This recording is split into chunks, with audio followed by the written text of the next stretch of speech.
Hai para penonton, hari ini saya akan membahas jebakan-jebakan finansial yang harus dihindari. Karena sangat sulit jika kita sudah masuk ke dalam jebakan finansial yang saya sebutkan ini. Kita mulai dari yang pertama, yaitu pengeluaran yang tidak terkontrol. Kita harus mengontrol pengeluaran kita agar tidak bocor berlebihan.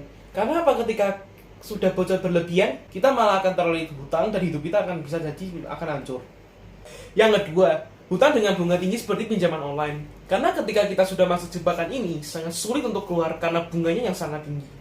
Apalagi kalau misalkan telat membayar, biasanya bunganya akan juga semakin besar.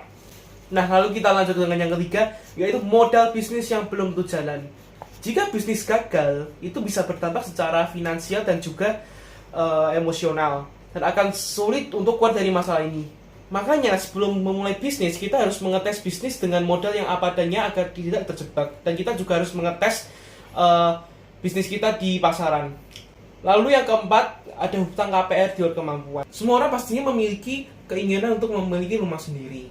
Masalahnya adalah keluar dari hutang tersebut itu tidak mudah. Dan tidak semua bisnis yang properti yang kita pikir menguntungkan, tidak semenguntungkan itu. Yang kelima adalah berjudi. Semua unsur hidup pasti ada judi.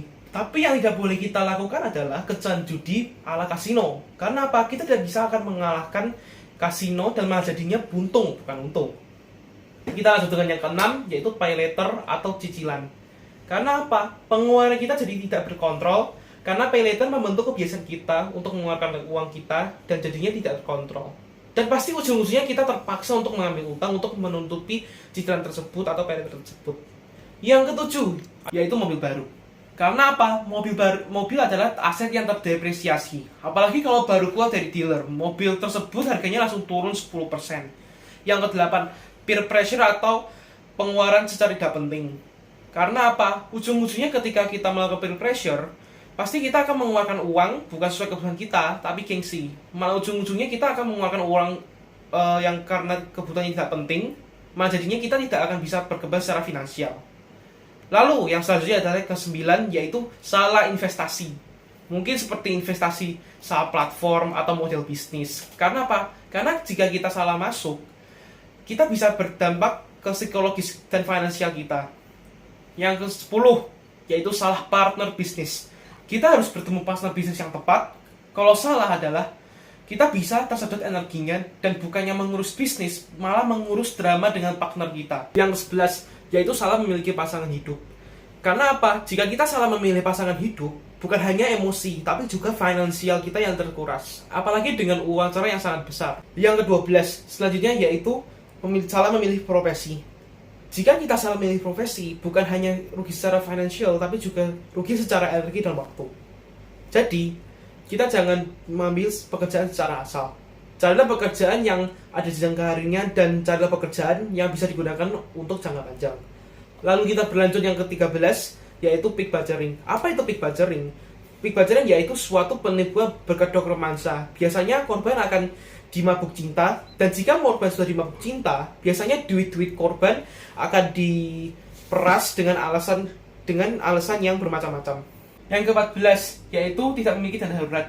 Masih banyak orang yang tidak memiliki dana darurat, karena jika tidak memiliki dana darurat, semisal terjadi sesuatu buruk yang tidak kita sangka terjadi ke kita malah jadi ribet sendiri.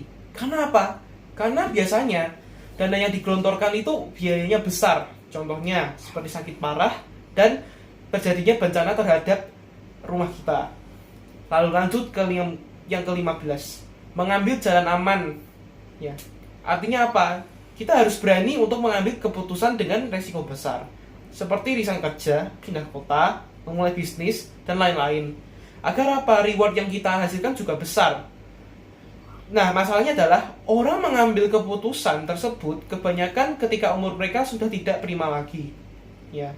Akibatnya apa? Mereka akan kalah kompeten dan kalah saing sama yang lebih muda. Karena yang lebih muda memiliki daya juang yang lebih bagus dan memiliki energi dan memiliki pikiran yang lebih bagus juga. Yang ke-16, yaitu membeli asuransi. Banyak orang yang membeli asuransi untuk investasi. Padahal fungsi asuransi adalah untuk mengcover biaya apabila terjadi sesuatu, dan asuransi hanya bisa dipakai sebelum terjadinya kejadian bencana tersebut. Lalu selanjutnya yaitu adalah gaya hidup. Gaya hidup bisa menjadi beban finansial kita. apabila hidup kita melebihi ekonomi kita. Dan seringkali kita kemakan gengsi kita. Maka dari itu kita harus memiliki pergaulan yang sehat dan menurunkan gengsi kita agar diri kita tidak menjadi beban finansial kita. Yang ke-18 yaitu salah pergaulan. Memiliki pergaulan yang benar sangat penting karena pergaulan sangat memenuhi pola pikir kita dan kebiasaan kita. Jika kita salah pergaulan hidup, kita bisa hancur. Yang ke-19 yaitu hidup secara pelit. Kadang kita salah menganggap bahwa yang kita lakukan itu ternyata pelit, bukan menghemat. Karena dari hemat itu sendiri adalah kita hanya membeli sesuatu yang kita perlukan saja. Namun ada beberapa hal yang tidak bisa kita hemat. Contohnya mobil. Contoh, kalau kita bisa membeli mobil hanya dilihat dari segi harga yang murah saja, tanpa kita melihat kondisi seperti apa, nanti kita di masa depan bisa jadi kecelakaan, lalu kita masuk rumah sakit, lalu malah jadi mengeluarkan biaya yang lebih besar lagi. Nah, itu saja tips-tips dari saya untuk menghindari jebakan finansial. Semoga teman-teman dapat mendapat manfaat yang berguna dari penjelasan saya. Terima kasih.